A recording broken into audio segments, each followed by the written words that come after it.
E aí, pessoal, abrindo o dia de informações do Tricolor. Sim, o Grêmio tem jogo importantíssimo amanhã à noite contra a equipe do Independiente Del Valle pela Libertadores. Mas hoje nós vamos falar de DM, do estranho caso de Jean-Pierre, da dúvida tricolor, do juiz e outros assuntos. César Cidade Dias, falando de Grêmio aqui no YouTube, papo de gremista para gremista. Mas sem antes, no primeiro comentário fixado e também na descrição desse vídeo, você tem o passo a passo de um trabalho home office que pode lhe dar mais de R$4.000 de renda extra por mês com um investimento de R$67.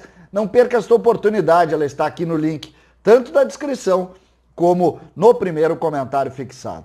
Pessoal, o jogo e obviamente a questão envolvendo o jogo do Grêmio é o pensamento do torcedor. O torcedor está todo vinculado na grande decisão contra o Independiente Del Valle amanhã à noite, lá em Quito. Mas as coisas estão acontecendo e o Grêmio ainda não está pronto. O Grêmio sentiu muito o fato de Renato Portaluppi não fazer parte do grupo.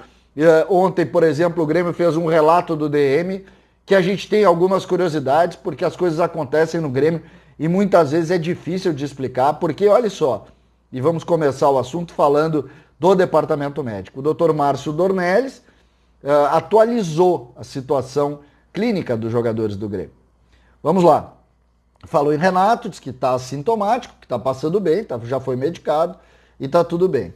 Com relação a Walter Kahneman, disse que ele sente algumas dores, que está realizando trabalho de transição com a preparação física e provavelmente estará à disposição no jogo de volta.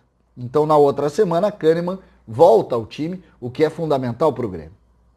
Com relação a Michael, ele disse que o Michael sentiu um desconforto muscular no Grenal, lembra que ele saiu no segundo tempo, mas que passou por exames de imagem e não foi detectado nenhum tipo de lesão, então o Michael foi preservado, me parece.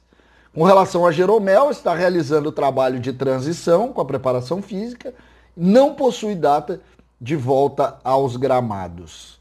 Esse é um problema, o Grêmio tinha feito um diagnóstico, lembrando que ele fez a lesão lá naquele Grenal do Brasileiro, aquele que nós perdemos de virada lá, aquele famoso Grenal dos pênaltis, né? E a gente tinha uma previsão de volta já para a primeira, né? Para o primeiro enfrentamento do Grêmio na pré-Libertadores.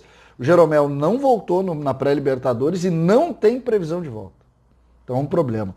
E aí vem a curiosidade. O Jean-Pierre não estava no relatório do DM do Grêmio. O Grêmio que no dia 23 de março já disse ali, no último relatório que tem do Jean-Pierre, que o Jean-Pierre não tinha mais lesão e estava entregue ao departamento físico. Pois agora ele não está no físico e não está no DM. Ele está onde? Onde é que está o Jean-Pierre? O que está acontecendo com o Jean-Pierre? O Grêmio precisa explicar. Porque agora, se não explicar, começam as especulações. Eu hoje à tarde vou tentar conversar com algumas pessoas para tentar trazer para vocês a verdadeira situação envolvendo o Jean-Pierre e o Grêmio. Porque não tem explicação. Não tem. Não tem. É um menino que ele simplesmente entrou num limbo que a gente não sabe qual é o problema, a gente ouve um monte de história, mas não sabe dizer qual é o problema. E a gente tem que, obviamente, colocar isso. Mas vamos voltar para o jogo, vamos voltar para a decisão. Não, antes tem uma pequena situação, o Grêmio praticamente encaminhou a rescisão de contrato do Paulo Vitor. Lembrando que o Paulo Vitor está em Quito. Mas a informação é que o Paulo Vitor entra mais ou menos na linha do Vanderlei. O Grêmio faz uma rescisão. Paulo Vitor que tem contrato até o final de 22, né? Tem mais um ano e meio de contrato. Mas o Grêmio faz a rescisão e o Paulo Vitor vai buscar outro caminho. Ele que também acabou sendo um dos jogadores mais criticados na final da Copa do Brasil. O Paulo Vitor entra nessa situação. E aí a gente chega no jogo. O árbitro do jogo é o Nestor Pitana, né? Famoso, conhecido, argentino, ótimo árbitro. O Grêmio está tranquilo com relação a isso. E o adversário é um adversário muito poderoso. Tá? É um adversário forte, é um adversário que o Grêmio precisa ter respeito, sobretudo jogando na casa deles e na altitude de Quito. O time do Independiente Del Valle deve ir a campo com Ramírez, Schunk, Pacho e Segovia, né? Sanches, Pelerano, Faravelli e Béder Caicedo, Vite, Ortiz e Montenegro. Essa é a informação que a gente conseguiu com os setoristas dessa equipe lá, Então, Ramires, Schunk, Pancho e Segovia, uma linha de 3. Sanches, Pellerano, Farev e Beder, uma linha de 4. Vitti, Ortiz e Montenegro, outra linha de 3, o famoso 3-4-3. Lembrando, é um time que chega muito forte em velocidade de transição, tem muita força ofensiva, fez um bom jogo lá no jogo de volta deles na pré-Libertadores e é sim um adversário perigosíssimo para o enfrentamento contra o Grêmio. O Grêmio, e aí a gente chega no time, que vai ser comandado pelo Alexandre Mendes. O Grêmio fez um treinamento no hotel ontem, né? Hoje vai fazer mais uma movimentação para o jogo de amanhã e tem uma dúvida.